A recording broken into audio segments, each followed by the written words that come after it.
Hi everyone, hello arene पढ़ रहे थे हम लोग। और पिछला लेक्चर में जो है ना हेलोबेंजीन बनाने के जो कॉमन मेथड्स थे वो हमने देखा, कुछ इम्पॉर्टेंट फिजिकल प्रॉपर्टीज़ के बारे में देखा। आज हम लोग जो है हेलोबेंजीन के केमिकल प्रॉपर्टीज़ माने केमिकल रिएक्शंस की बात करेंगे। और केमिकल रिएक्शंस की बात हम लोग करेंगे कंपेयर करके कि हेलोअल्केन और हेलोबेंजीन में यदि कंपेयर किया जाए तो दोनों के रिएक्टिविटी पे क्या फ़र्क पड़ेगा। तो उसके लिए आप इधर से क्लोरोबेंजीन को कंसीडर करो, क्लोरोबेंजीन ले लो आप, क्लोरोबेंजीन। और हेलोअल्केन में कोई एक कंपाउंड ले सकते हो, जैसे मान लो क्लोरोइथेन ले लिया हमने, क्लोरोइथेन। और इन दोनों कंपाउंड्स के रिएक्टिविटी को कंपेयर करते हुए चलेंगे तो पता चलेगा कि हेलोअल्केन और हेलोबेंजीन के रिएक्टिविटी में क्या अंतर है। तो इस रिएक्टिविटी को कई आधार पे एक्सप्लेन कर सकते हो आप। जैसे कोई भी रिएक्शन आप करवाओ, चाहे हेलोअल्केन का रिएक्शन हो चाहे वह हेलोबेंजीन का रिएक्शन हो, उस रिएक्शन में होता क्या है कि बेंजीन का मतलब जो कार्बन और हेलोजन के बीच का बॉन्ड है वह बॉन्ड ब्रेक करेगा। कोई भी रिएक्शन में जनरली यही बात होता है कि कार्बन और फंक्शनल ग्रुप के बीच का बॉन्ड का कार्बन और जो फंक्शनल ग्रुप के बीच का बॉन्ड है वह बॉन्ड ब्रेक करता है। तो हम लोग ये देखेंगे कि कौन सा बॉन्ड का टूटना आसान है। जिस बॉन्ड का टूटना आसान होगा ऑब्वियसली उसका रिएक्टिविटी ज़्यादा होगा, और जिस बॉन्ड का टूटना थोड़ा मुश्किल होगा उस कंपाउंड का रिएक्टिविटी कम होगा। बॉन्ड टूटने के बाद जो स्पीसीज बनता है एक बार उस पर भी हम लोग नज़र डालेंगे कि बॉन्ड टूटने के बाद जो स्पीसीज बन रहा है उसका स्टेबिलिटी क्या है। उसके आधार पे भी हम लोग रिएक्टिविटी को कंपेयर करेंगे। तो क्लोरोबेंजीन सबसे पहले, इसके लिए पहला फैक्टर आता है, सबसे पहला फैक्टर इसमें रेजोनेंस। रेजोनेंस के आधार पे कैसे एक्सप्लेन करेंगे, तो देखो क्लोरोबेंजीन में या कोई भी हेलोबेंजीन लोगे तो वहाँ जो हेलोजन होगा उस हेलोजन पे ऑब्वियसली 3 इलेक्ट्रॉन पेयर्स होंगे, 3 लोन पेयर्स बचेंगे। और ऐसे ग्रुप जिसमें लोन पेयर्स बचते हैं इनमें प्लस आर इफेक्ट होता है, और ऐसे ग्रुप अपना इलेक्ट्रॉन जो है डोनेट करते हैं एरोमेटिक रिंग की तरफ। यदि ऐसा हुआ रेजोनेंस, और होगा ही, ऐसा होगा ही, और यदि ऐसा हुआ तो कुछ ऐसा बनना है, double bond Cl plus charge, यहाँ 2 इलेक्ट्रॉन माइनस चार्ज।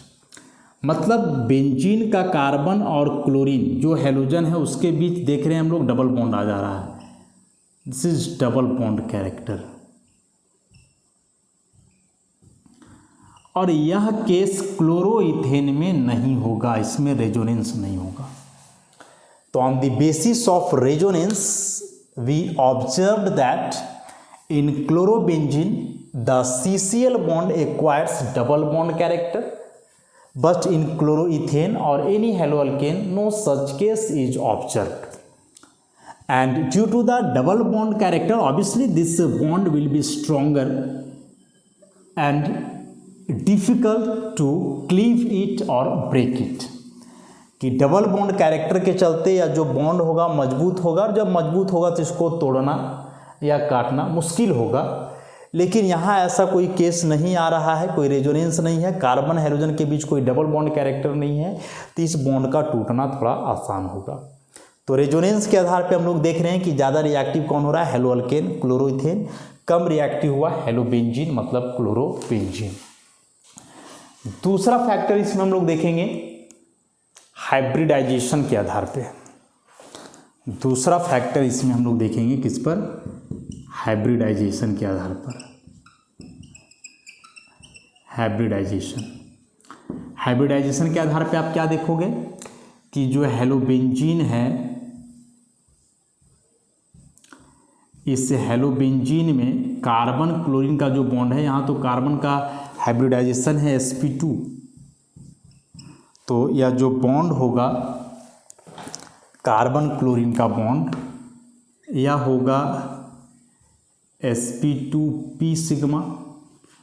लेकिन वही आप क्लोरोइथेन की ओर जाओ, क्लोरोइथेन की ओर यदि जाओ ऐसा, तो यहाँ इस कार्बन का हाइब्रिडाइजेशन है sp3, तो यहाँ यह जो बॉन्ड है ऑब्वियसली यह sp3p है। अब sp3 का मतलब हम लोग जानते हैं 25% s प्लस 75% p। उसी प्रकार से यहाँ यदि आओगे तो इसका मतलब हुआ 33.3% s एंड 66.7% p। तो इस s कैरेक्टर के आधार पे तो हम लोग बहुत ज़्यादा कुछ एक्सप्लेन नहीं करने वाले हैं यहाँ, लेकिन इस हाइब्रिडाइजेशन के आधार पे चलोगे तो याद क्या रखना है कि जो sp2 ऑर्बिटल होता है इसका साइज sp3 ऑर्बिटल से छोटा। और जब देखो p ऑर्बिटल दोनों में कॉमन है, क्लोरीन का p ऑर्बिटल यहाँ भी इन्वॉल्व है और क्लोरीन का p ऑर्बिटल यहाँ भी इन्वॉल्व है। अंतर हो रहा है कार्बन का ऑर्बिटल में, तो कार्बन का यहाँ sp2 ऑर्बिटल और यहाँ कार्बन का sp3 ऑर्बिटल। अब कार्बन का जो sp2 ऑर्बिटल होता है यह छोटा है, sp3 ऑर्बिटल बड़ा है, तो छोटा ऑर्बिटल से जो बॉन्ड बनेगा ऑब्वियसली वह छोटा बॉन्ड होगा और बड़ा ऑर्बिटल से जो बॉन्ड बनेगा वह बड़ा बॉन्ड होगा। तो यह जो हेलोबेंजीन है इसमें जो कार्बन क्लोरीन का बॉन्ड है वह छोटा होगा। इस बॉन्ड का लंबाई है 169 पिकोमीटर और जो क्लोरोइथेन में CCl बॉन्ड है यह 177 picometre. And again on the basis of hybridization or bond length, here we can conclude that the CCl bond in chloroethane is longer and hence weaker than that of chlorobenzene। Hybridization के आधार पे हम लोग क्या देख रहे हैं कि क्लोरोइथेन में जो कार्बन क्लोरीन का बॉन्ड है वह लंबा है, लंबा होगा तो कमजोर होगा, या यूं इसको उल्टा करके हम लोग बोले कि क्लोरोबेंजीन में जो CCl बॉन्ड है वह छोटा है। छोटा है मतलब मजबूत है तो जल्दी टूटेगा नहीं, तो ऑब्वियसली रिएक्टिविटी इसका क्या होना है, कम। तो रेजोनेंस के आधार पर भी क्लोरोबेंजीन कम रिएक्टिव है, हाइब्रिडाइजेशन के आधार पर भी हम लोग देख रहे हैं कि यह कम रिएक्टिव है। नेक्स्ट फैक्टर इसमें आता है नंबर 3, पोलैरिटी। पोलैरिटी के बारे में हमने बताया कि जो बॉन्ड जितना पोलर होता है उसका टूटना उतना ही आसान हो जाता है, या more polar bond is weaker and या less polar bond is stronger. कि एक अधिक पोलर बॉन्ड कमज़ोर होता है, कमज़ोर होने का मतलब आसानी से टूट जाता है, और एक कम पोलर बॉन्ड जो है मजबूत होता है, वह आसानी से टूटता नहीं है। तो अब पोलैरिटी की ज़रा बात करें हम लोग, तो देखो हेलोबेंजीन में कार्बन क्लोरीन के बीच बॉन्ड और इस कार्बन का हाइब्रिडाइजेशन sp2, यहाँ भी कार्बन क्लोरीन के बीच बॉन्ड लेकिन इस कार्बन का hybridization sp3 and sp2 carbon is more electronegative, sp2 carbon is more electronegative than an sp3 carbon, this is less electronegative। कि sp2 कार्बन जो है वह ज़्यादा इलेक्ट्रोनेगेटिव होता है sp3 से, और sp2 वाला ज़्यादा इलेक्ट्रोनेगेटिव क्यों है, क्योंकि s कैरेक्टर ज़्यादा है। तो एस कैरेक्टर ज़्यादा से इलेक्ट्रोनेगेटिविटी अधिक क्यों होता है, इसको ऑलरेडी हम लोग एक्सप्लेन कर चुके हैं हेलो अल्केन में, फिर से एक्सप्लेन नहीं करने वाले हैं। तो फिलहाल याद रखेंगे कि एक sp2 कार्बन जिसमें एस कैरेक्टर अधिक होता है उसका इलेक्ट्रोनेगेटिविटी ज़्यादा होगा sp3 कार्बन की तुलना में जिसका एस कैरेक्टर कम है। तो ज़्यादा इलेक्ट्रोनेगेटिव होने का मतलब क्या हुआ कि जो कार्बन और क्लोरीन के बीच जो सेपरेशन है चार्ज का यह कम होगा।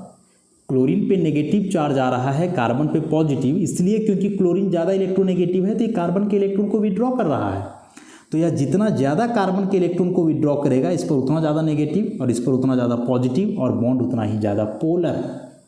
लेकिन यहाँ हम लोग देख रहे हैं कि इस कार्बन का इलेक्ट्रोनेगेटिविटी ज़्यादा है तो ये अपने इलेक्ट्रॉन को इसके तरफ देगा नहीं ना, तो नहीं देगा तो चार्ज सेपरेशन बहुत ज़्यादा नहीं होगा, चार्ज का मैग्नीट्यूड कम होगा, और कम होगा तो यह बॉन्ड कम पोलर होगा, दिस इज लेस पोलर। लेकिन यहाँ इस कार्बन का इलेक्ट्रोनेगेटिविटी कम है तो क्लोरीन जितना चाहे उतना इसके इलेक्ट्रॉन को ले सकता है, तो ले सकता है तो चार्ज सेपरेशन अधिक होगा, ज़्यादा से ज़्यादा मैग्नीट्यूड होगा चार्ज का, तो यह डायपोल मोमेंट भी यहाँ ज़्यादा होगा और यह बॉन्ड अधिक पोलर होगा। तो बॉन्ड का पोलैरिटी देखो या फिर पूरे कंपाउंड का देखो, क्लोरोबेंजीन का जो डायपोल मोमेंट है म्यू 1.73 डी बाय और क्लोरोइथेन का डायपोल मोमेंट 2.05 डी बाय।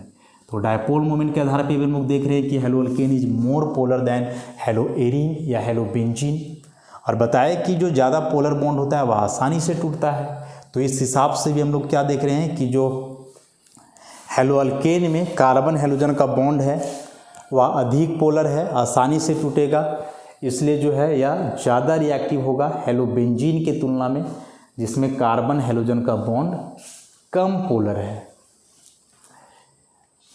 उसके बाद अगला फैक्टर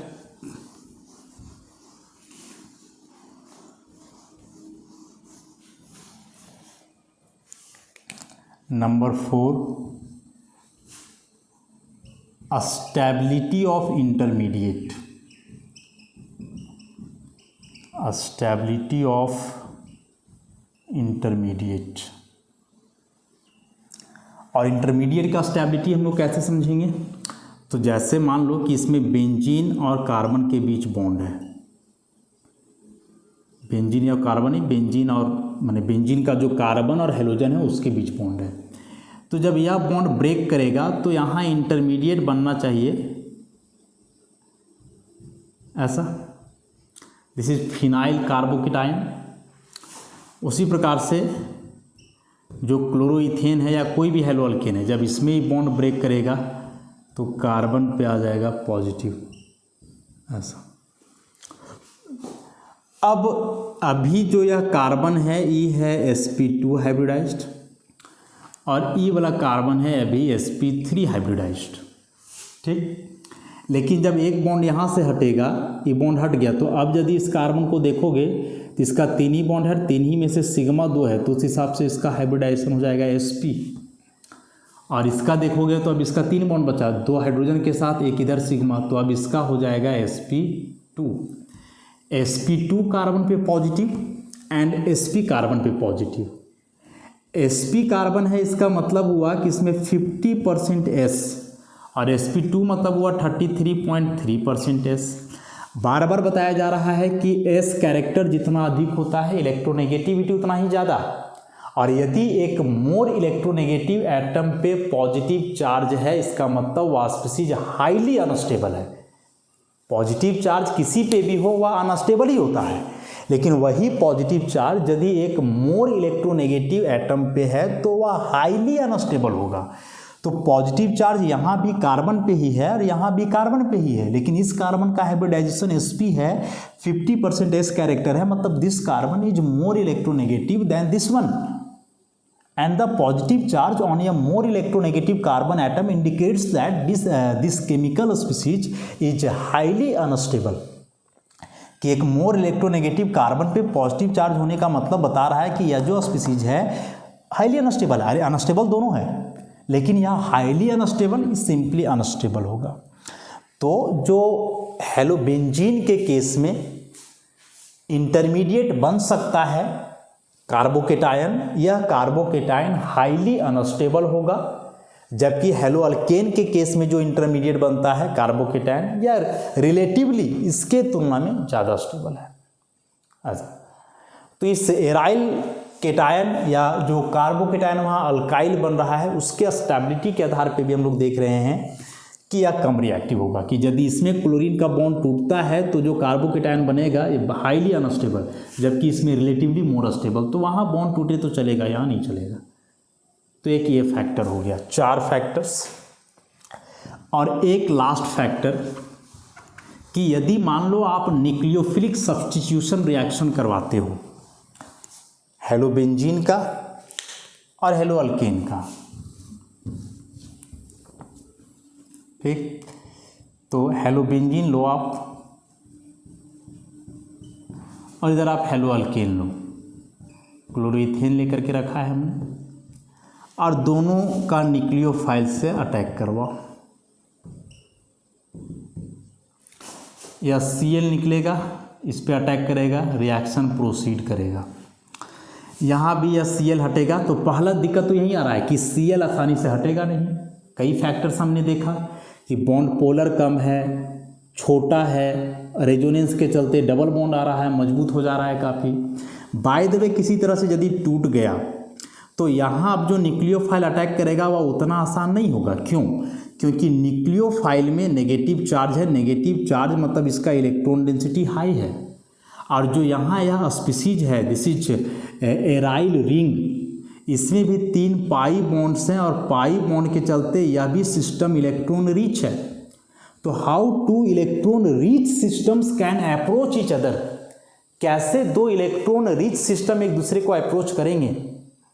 जब भी कोई केमिकल या ऑर्गेनिक रिएक्शन होता है तो उसमें से एक इलेक्ट्रॉन रिच होता है, एक इलेक्ट्रॉन डेफिशिएंट, मतलब एक न्यूक्लियोफिलिक होता है, एक इलेक्ट्रोफिलिक नेचर का होता है। लेकिन यहाँ जो हम लोग देख रहे हैं इंटरैक्शन कि या फिनाइल रिंग हुआ और या न्यूक्लियोफाइल हुआ, तो न्यूक्लियोफाइल भी इलेक्ट्रॉन रिच है, यह भी इलेक्ट्रॉन रिच है। तो दो electron rich chemical species generally आपस में अप्रोच नहीं कर पाएंगे, रिपल्सन होगा दोनों के इलेक्ट्रॉन डेंसिटी के बीच। तो यहाँ से भी इसका रिएक्टिविटी कम हो जाएगा। इसमें ऐसा कोई बात नहीं है, इसमें कहीं पाई बॉन्ड नहीं है तो यह इलेक्ट्रॉन रिच नहीं है, इलेक्ट्रॉन डेफिशिएंट ही रहेगा, पॉजिटिव चार्ज आएगा तो न्यूक्लियोफाइल आसानी से अटैक करके रिएक्शन प्रोसीड आगे हो जाएगा। तो यह 5 फैक्टर्स थे जो बतला रहे हैं कि halobenzene is less reactive than haloalkane towards any of the chemical reactions, either electrophilic substitution तो इसमें होगा नहीं, मतलब आइदर न्यूक्लियोफिलिक सब्स्टिट्यूशन रिएक्शन या फिर कोई नॉर्मल रिएक्शन जिसमें कार्बन हेलोजन का बॉन्ड ब्रेक करे, ध्यान रखोगे। तो यह कंपेयर करके हम लोग एक साथ पढ़ें, अच्छे से समझ में आया होगा। नोट्स में सारा डिपिक्ट है, अच्छे से मेंशन्ड भी है, तो इसको इसी आधार पे जो है हम लोग को अच्छे से समझना भी था। कई ऑब्जेक्टिव क्वेश्चंस बन जाते हैं ये 5 पॉइंट से कि कौन सा बॉन्ड पोलर ज़्यादा, कौन सा बॉन्ड मजबूत ज़्यादा, किसका इंटरमीडिएट ज़्यादा स्टेबल, किसका इंटरमीडिएट कम स्टेबल। ऐसे कई रिएक्शंस पूछे जा सकते हैं या कई क्वेश्चंस जो हैं बीच में बनते हैं।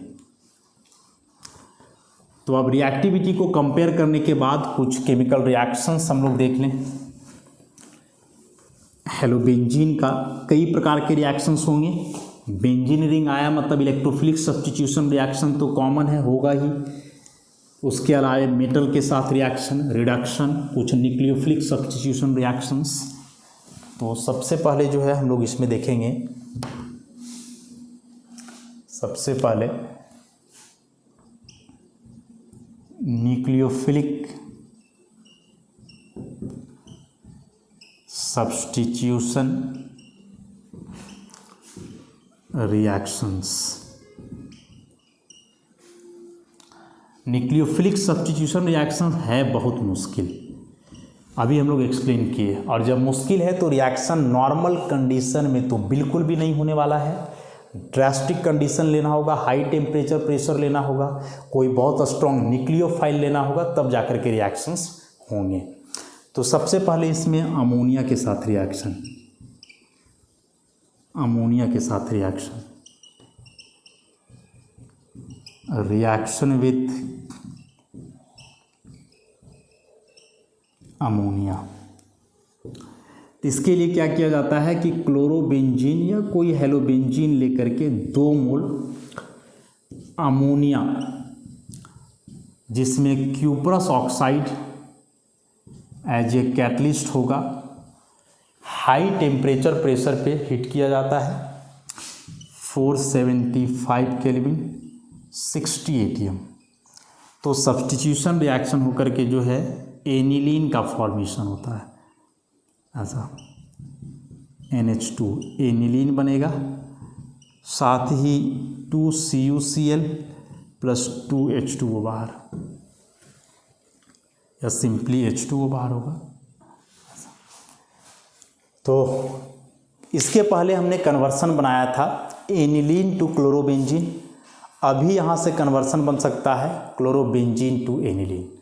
तो क्लोरोबेंजीन को एनिलीन में बदलना हो तो आप उस क्लोरोबेंजीन को अमोनिया के साथ क्यूप्रस ऑक्साइड कैटलिस्ट के प्रेजेंस में हाई टेम्परेचर प्रेशर पे रिएक्ट करवाओ तो रिएक्शन होगा, और यहाँ से क्लोरीन का सब्स्टिट्यूशन होगा किसके द्वारा, अमोनिया के द्वारा। अमोनिया एक न्यूट्रल न्यूक्लियोफाइल है, बहुत स्ट्रॉन्ग न्यूक्लियोफाइल नहीं बोला जा सकता है, इसलिए हाई टेम्परेचर प्रेशर लेना होगा ताकि यह बॉन्ड ब्रेक करके जो है वहाँ अमोनिया जा करके जुड़े।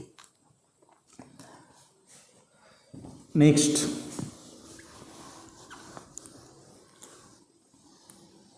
एक बहुत ही इंपॉर्टेंट रिएक्शन सेकेंड नंबर में, जिसको हम लोग डॉज प्रोसेस के नाम से जानते हैं। डॉज प्रोसेस, इसमें जो है हाइड्रोक्सिल ग्रुप के द्वारा सब्स्टिट्यूशन होता है। Substitution by hydroxyl group. क्या है रिएक्शन में? तो फर्स्टली इसमें क्लोरोबेंजीन का रिएक्शन या कोई भी हेलोबेंजीन आप लोग अल्कली से, अल्कली मतलब एक्वस NaOH या KOH आप ले सकते हो, जनरली 6 to 8% सॉल्यूशन होता है। High temperature and pressure 623 kelvin and 300 ATM। तो Cl ग्रुप जो है रिप्लेस हो जाएगा हाइड्रोक्सिल के द्वारा और यह बनेगा NaCl। दिस इज, यहाँ OH आ जाएगा, दिस इज फिनॉल। अब इस रिएक्शन को हम लोग प्रैक्टिकली सोचेंगे। प्रैक्टिकली कैसे सोचेंगे कि एक कंटेनर है, बर्तन, बीकर वगैरह, उसमें आपने क्लोरोबेंजीन लिया, KOH या NaOH का एक्वस सॉल्यूशन मिलाया, मिलाने के बाद इस टेम्परेचर प्रेशर पे रिएक्शन कंडीशन को लाए, हीट किए। हीट करने के बाद रिएक्शन हुआ, फिनॉल बना, NaCl बना। कई बार रिपीट कर चुके हैं कि कोई भी केमिकल रिएक्शन में 100% रिएक्टेंट के मॉलिक्यूल्स कभी प्रोडक्ट में नहीं बदलते हैं। तो जिस बर्तन में आपने क्लोरोबेंजीन लेकर के रखा, एक्वस NaOH लेकर के रखा, क्या वे सारे मॉलिक्यूल्स आपस में रिएक्ट कर गए? नहीं, कुछ मॉलिक्यूल्स रिएक्ट किए। वैसे भी तो इसका रिएक्टिविटी काफ़ी कम है, सारे मॉलिक्यूल्स तो रिएक्ट करने वाले हैं नहीं, तो प्रोडक्ट बना फिनॉल। तो अब यह जो कंटेनर था, उसी कंटेनर में क्लोरोबेंजीन के कुछ मॉलिक्यूल्स अनरिएक्टेड बचे हुए हैं, NaOH के कुछ अनरिएक्टेड मॉलिक्यूल्स हैं। उसी प्रकार से प्रोडक्ट में फिनॉल के कुछ मॉलिक्यूल्स हैं, NaCl। मैंने एक बर्तन में अब 4 चीज़, क्लोरोबेंजीन, एक्वस NaOH, फिनॉल और NaCl। अब क्या होगा कि यह जो फिनॉल है, यह फिनॉल होता है एसिडिक नेचर का, this one is an acid. और उसी बर्तन में aqueous NaOH and aqueous NaOH is a well known base and when ever N acid and A base are in contact with each other, they frequently react. Neutralization reaction occurs and salt and water is formed. Salt and water are formed. तो क्या होगा कि ये दोनों आपस में reaction करेंगे और रिएक्शन करके, या एसिड है तो H, बेस है तो OH, माने H+ और OH माइनस, तो यहाँ से बनेगा सॉल्ट प्लस H2O वाटर। तो प्रैक्टिकली इस रिएक्शन को हम लोग ऐसे देख रहे हैं कि जब आप क्लोरोबेंजीन में एक्वस NaOH मिला करके हीट करोगे तो फिनॉल बनेगा। अब उसी बर्तन में फिनॉल भी है, उसी बर्तन में एक्वस NaOH भी है। फिनॉल एक एसिडिक सब्सटेंस है, NaOH बेस है। अब एसिड बेस दोनों एक साथ रहेंगे तो न्यूट्रलाइजेशन रिएक्शन होगा, और न्यूट्रलाइजेशन रिएक्शन एक स्पॉन्टेनियस रिएक्शन होता है, यह अपने आप होता है, इसके लिए कुछ अलग से करने की आवश्यकता नहीं होती है, और सॉल्ट वाटर बनेगा। मतलब रिएक्शन में जो फिनॉल बनेगा ना, इस फिनॉल को आप आइसोलेट नहीं कर पाओगे, बिल्कुल भी नहीं। यह तुरंत रिएक्ट कर जाएगा बचा हुआ NaOH से, सॉल्ट और वाटर बन जाएगा। अब इस रिएक्शन को ओवरऑल यदि आप जोड़ना चाहो तो इसको कैंसिल आउट कर दो, तो इधर बचा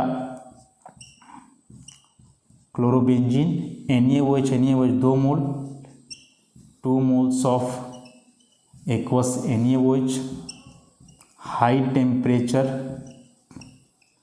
एंड प्रेशर। तो इधर क्या बना, इधर सॉल्ट बना, O- Na+ NaCl plus H2O, this is sodium phenoxide. अब जो यहाँ सोडियम फिनॉक्साइड बना, इस सोडियम फिनॉक्साइड को उस रिएक्शन मीडियम से या रिएक्शन मिक्सचर से अलग कर लिया जाएगा फिल्टरेशन वगैरह के द्वारा, और अलग करने के बाद इसका एसिडिफिकेशन, डाइल्यूट HCl मिला दो। तो एसिडिफिकेशन करोगे तो एसिड का H+ जा करके O- से जुड़ेगा, तो बन जाएगा फिनॉल और बाहर हो जाएगा NaCl। और अब जो यह फिनॉल बना यह आइसोलेट किया जा सकता है और इसी पूरे रिएक्शन को जो है हम लोग डॉज प्रोसेस के नाम से जानते हैं। तो यहाँ जो फिनॉल बना ये फर्दर बेस से रिएक्शन नहीं करेगा, क्योंकि जो फिनॉक्साइड बना इसको तो हम लोग यहाँ से सेपरेट कर लिए थे ना, उसके बाद एसिड मिलाए, तो उसके बाद एसिड मिलाए तो अब उस कंटेनर में बेस है ही नहीं, तो फिनॉल फर्दर रिएक्शन नहीं कर सकता है। लेकिन यहाँ वाले फिनॉल को हम लोग अलग नहीं कर सकते थे, क्योंकि अब बेस के कांटेक्ट में है तो तुरंत रिएक्शन करके बना देगा सॉल्ट और वाटर। तो यह जो फिनॉल बनाने का तरीका हुआ, मेथड हुआ क्लोरोबेंजीन से, जो कि एक नॉर्मल रिएक्शन तो नहीं है, यह रिएक्शन परफॉर्म किया गया था डॉ के द्वारा।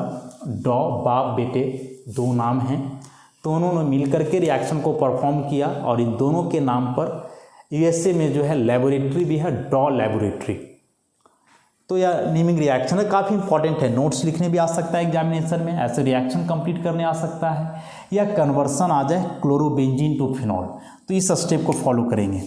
क्लोरोबेंजीन से पहले फिनॉक्साइड डायरेक्ट तो कभी नहीं बनेगा, और फिनॉक्साइड का फिर एसिडिफिकेशन करोगे तो आप क्या बनाओगे, फिनॉल बनाओगे।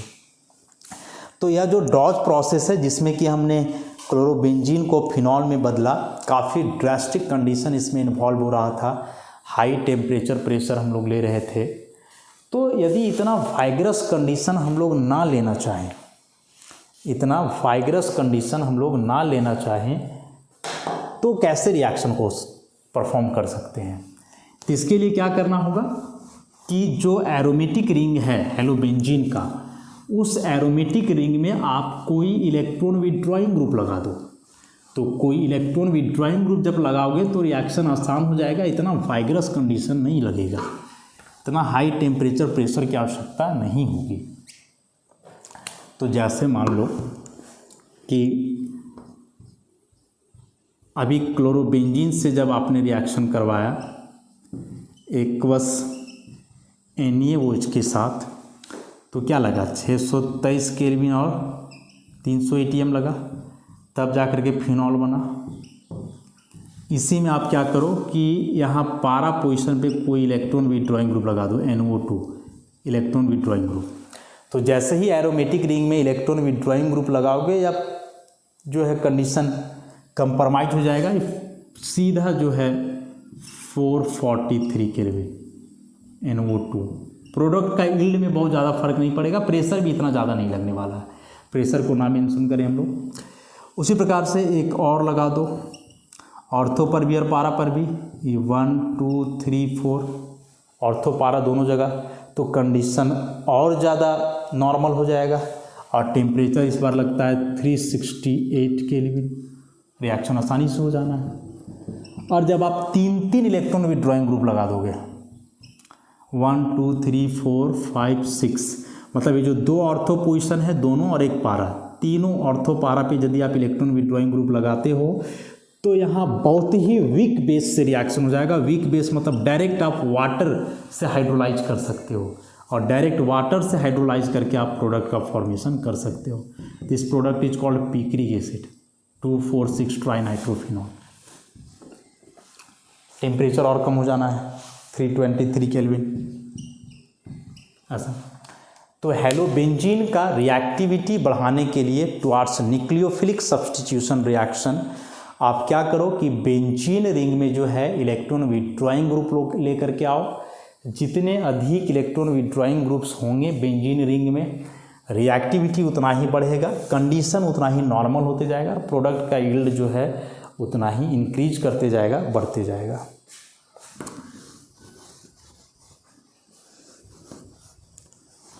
कुछ और रिएक्शंस हैं। नेक्स्ट, यदि आप हेलोबेंजीन को हीट करते हो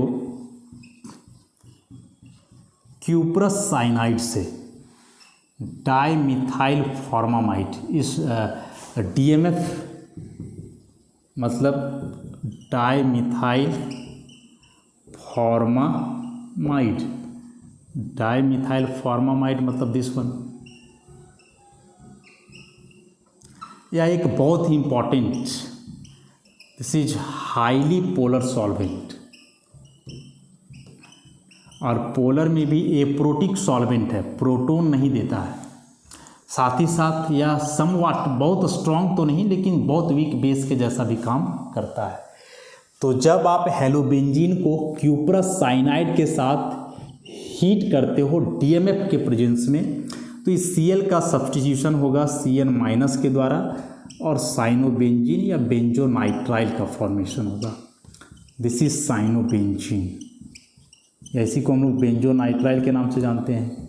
अब जो यह साइनोबेंजीन है, benzonitrile just like alkane nitrile can be converted into 3 different products, कि यदि इसका आप पार्शियल हाइड्रोलाइसिस करते हो H2O डाइल्यूट HCl, तो यह अमाइड में कन्वर्ट हो जाएगा बेंजामाइड। यदि आप इसका कंप्लीट हाइड्रोलाइसिस करते हो डाइल्यूट HCl, तो यह कार्बोक्सिलिक एसिड में कन्वर्ट हो जाएगा बेंजोइक एसिड। और यदि इसका आप रिडक्शन करते हो मेंडियस रिडक्शन वगैरह इस्तेमाल करके सोडियम इथेनॉल, तो यह बेंजाइल एमीन में कन्वर्ट हो जाएगा ऐसा। तो सबसे पहले तो आप क्लोरीन का सब्स्टिट्यूशन करो साइनो ग्रुप के द्वारा, साइनोबेंजीन बनाओ, बेंजोनाइट्राइल उसी को हम लोग बोलेंगे। और जो वह बेंजोनाइट्राइल बना, जिसको साइनोबेंजीन भी बोल सकते हैं, वह 3 अलग अलग डिफरेंट प्रोडक्ट्स में बदल सकता है, बेंजामाइड, बेंजोइक एसिड और बेंजाइल एमीन में। This is benzamide, this one is benzoic acid and this is benzyl amine. तो कन्वर्सन देखो कहाँ से कनेक्ट हो सकता है, chlorobenzene to benzamide, this is benzamide, chlorobenzene to benzoic acid, chlorobenzene to benzyl amine. या यहाँ से ना पूछे तो यहाँ से पूछेगा, इसी को हम लोग बेंजोनाइट्राइल भी बोल रहे हैं। यहाँ से पूछ सकता है benzonitrile to benzamide, benzonitrile to benzoic acid, benzonitrile to benzyl amine. कई प्रकार से रिएक्शंस पूछे जा सकते हैं। और एक लास्ट अब इसमें हम लोग देखें हेलोबेंजीन का न्यूक्लियोफिलिक सब्स्टिट्यूशन रिएक्शन में एक बहुत ही इम्पॉर्टेंट रिएक्शन, कि यदि क्लोरोबेंजीन को कोई स्ट्रॉन्ग बेस के साथ हीट किया जाए, क्लोरोबेंजीन है, दिस इज क्लोरोबेंजीन, और इसको कोई strong base like sodamide, liquid ammonia, temperature बहुत ज़्यादा नहीं 196 केल्विन, तो इस केस में ऐसे प्रोडक्ट्स बनते हैं, एक ऐसा प्रोडक्ट और एक ऐसा। This is 53% and this one is 47%, sorry Cl नहीं NH2। अब लग रहा होगा ये दोनों प्रोडक्ट में अंतर क्या है, दोनों तो अमीनो बेंजीन है, both are aniline amino benzene, तो ऐसे अलग अलग परसेंटेज में क्यों बना, क्या अंतर हुआ ऐसे। तो अंतर है, इसको हम लोग एक्सप्लेन करेंगे अभी कि क्या अंतर है दोनों में। तो देखो यह जो क्लोरोबेंजीन है, यह जो क्लोरोबेंजीन है ऐसा, इसमें क्लोरीन इस पोजीशन पे है, इसको मार्क कर दो आप। यहाँ एक हाइड्रोजन है, आपने यहाँ ले करके रखा है बेस, सोडामाइड में अमाइड आयन बेस हुआ, and this one is a very strong base, a strong base as well as a strong nucleophile, दोनों है। तो देखो एक तो यहाँ जो कार्बन है और हाइड्रोजन, तो कार्बन का इलेक्ट्रोनेगेटिविटी तो हाइड्रोजन से भी ज़्यादा है, ऑलरेडी ज़्यादा है, लेकिन यह जो कार्बन है इसका हाइब्रिडाइजेशन अब sp2 भी है, तो sp2 हाइब्रिडाइजेशन हो जाने से इसका इलेक्ट्रोनेगेटिविटी और ज़्यादा बढ़ गया।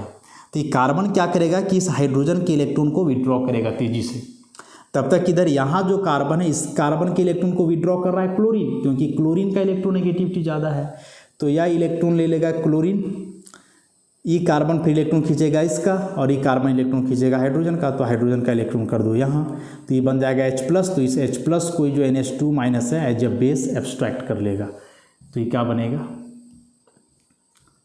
तो यह बन जाएगा ऐसा, ये मार्क किया हुआ है।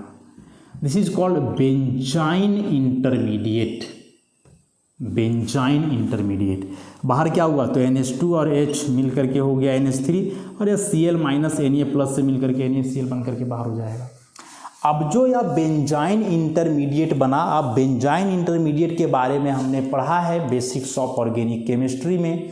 और क्या पढ़ा है ज़रा याद करो कि यह एक अलग ही टाइप का इंटरमीडिएट है जिसमें E वाला जो पाई बॉन्ड है या sp2 पाई बॉन्ड है, not p pi bond, not p d pi bond, it is a special type of pi bond which is sp2 pi bond.